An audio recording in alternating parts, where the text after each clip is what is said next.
S പെങ്ങളെ എത്തിച്ച സാരി നിനക്ക് നന്നായിട്ട് ചേരുന്നുണ്ട് മോളെ.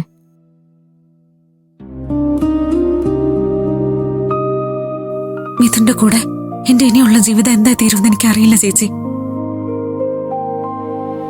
എന്നാലും എനിക്ക് വേറെ വഴിയില്ല.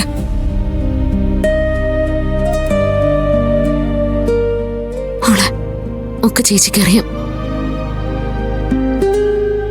എനിക്ക് വന്നു ചേരേണ്ട ദുർവിധിയാ മോളുടെ തലയിൽ വന്നു വീണത്. അത് ഓർക്കുമ്പോ എനിക്ക് എന്നോട് തന്നെ ദേഷ്യം തോന്നുക. നിന്നെ രക്ഷിക്കാൻ ഈ ചേച്ചിക്ക് കഴിഞ്ഞില്ലല്ലോ. ചേച്ചി അങ്ങനൊന്നും പറയരുത്. ഇതെന്റെ തലവരെയാ. ഞാൻ തന്നെ ഇത് അനുഭവിക്കേണ്ടത്.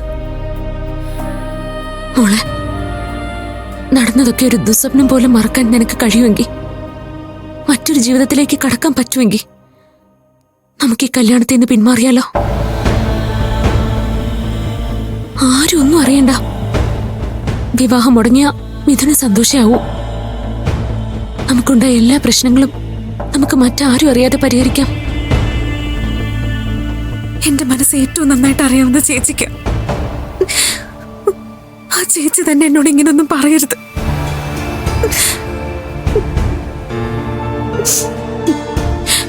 പുറത്ത് നിൽക്കുന്നവർക്ക് ഡെറ്റോളിട്ട് കുളിച്ചാൽ മതിയെന്നും അബോർട്ട് ചെയ്യാന്നൊക്കെ പറയാം. പക്ഷെ ഞാൻ ഒട്ടും ബോൾഡല്ലാത്ത വേറെ ഒരു സാധാരണ പെൺകുട്ടിയാണെന്ന് അറിയാവുന്ന ചേച്ചി അത് പറയരുത്.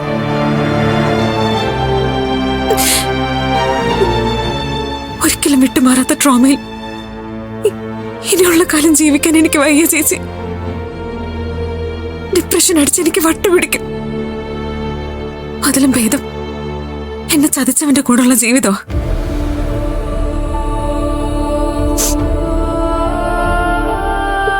മോളെ,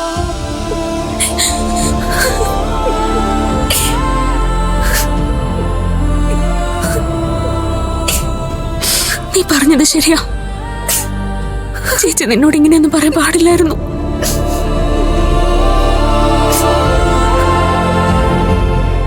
എസ് പി അങ്കിള് വളരെ നല്ലവനാ. പണം കൊണ്ട് മാത്രമല്ല, പവർ കൊണ്ടും കരുത്തനാ. നിനക്ക് സേഫായ ജീവിതം വാഗ്ദാനം ചെയ്തത് അദ്ദേഹോ. നിന്റെ ലൈഫിൽ ഇനി അങ്ങോട്ട് അദ്ദേഹത്തിന്റെ സപ്പോർട്ട് ഉണ്ടാവും.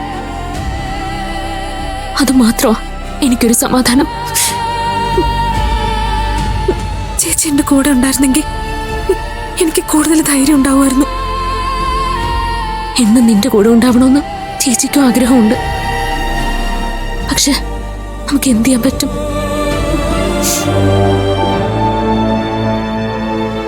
നീ ഉറങ്ങിക്കോ. രാവിലെ നേരത്തെ എഴുന്നേക്കണം.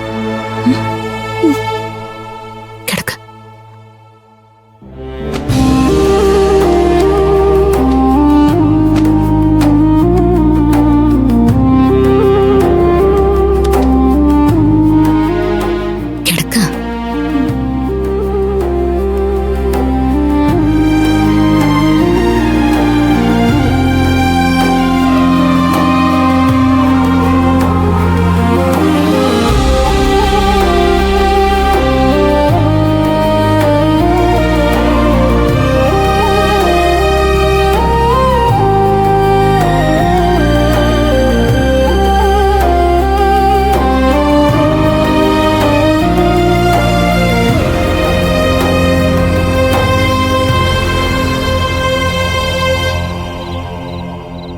ആ ഹോട്ടലിൽ തന്നെയാണ് രണ്ട് പെൺകുട്ടികൾക്കും റൂം ബുക്ക് ചെയ്തിരിക്കുന്നതെന്ന് ഉറപ്പാണോ?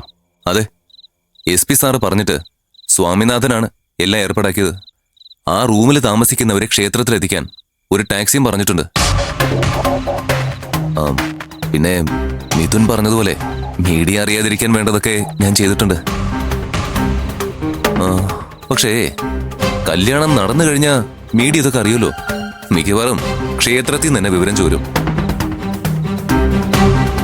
അത് ഞാൻ മാനേജ് ചെയ്തോളാം. തൽക്കാലം ഇതൊന്നും ചൈത്ര അറിയാതെ സുധീഷ് ശ്രദ്ധിക്കണം. താൻ ആര്യന്റെ കൂടെയാണ് നിൽക്കുന്നതെങ്കിലും ഊറ് ചൈത്രയോടാണെന്ന് എനിക്കറിയാം. പക്ഷേ അവരെക്കാളൊക്കെ അടുപ്പം നമ്മൾ തമ്മിലാണല്ലോ. കോളേജ് കാലം മുതൽ നമ്മൾ ചങ്സല്ലേ. ദേ, മിഥുൻ വഴിയല്ലേ ഞാൻ ഇവിടെ ജോലിക്ക് കയറിയത് പോലും. ആ ഓർമ്മയുണ്ടായാൽ മതി. ചെല്ല. Okay, good night. എനിക്ക് ഈ നൈറ്റ് അത്ര ഗുഡല്ല.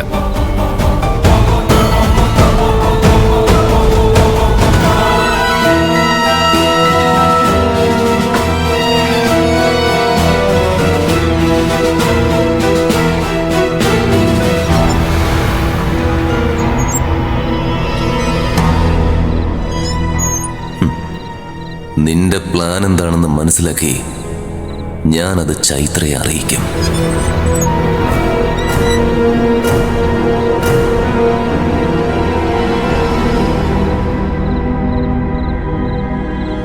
താനിതുവരെ വീട്ടിൽ പോയില്ലേ? ആ, പോവാൻ തുടങ്ങായിരുന്നു. Good night uncle. Good night. നിങ്ങൾക്ക് എന്ത് വേണമെങ്കിലും ചെയ്യാം. ഒരു കാര്യം മാത്രമേ എനിക്ക് നിർബന്ധമുള്ളൂ. ആ പെണ്ണും ചേച്ചിയും നാളെ ഹോട്ടലിൽ നിന്ന് ക്ഷേത്രത്തിലേക്ക് എത്താൻ പാടില്ല. ഹോട്ടലിൽ വെച്ചോ റോഡിൽ വെച്ചോ അതൊന്നും എനിക്കറിയേണ്ട ആവശ്യമില്ല. 2 പെൺകുട്ടികളും തീർന്നിരിക്കണം. നിശ്ചയിച്ച മുഹൂർത്തത്തിൽ അവരുടെ ശരീരം പോസ്റ്റ്മോർട്ടം ടേബിളിലായിരിക്കണം.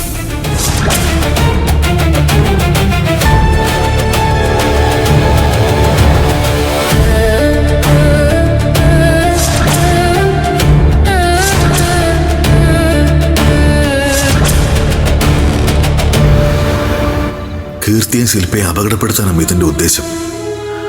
അത് സംഭവിക്കാൻ പാടില്ല.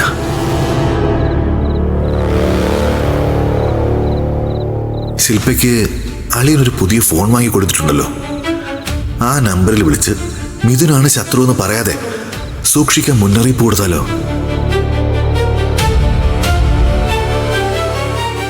സമയം ഒരുപാട് വൈകി. രാവിലെ വിളിക്കാം.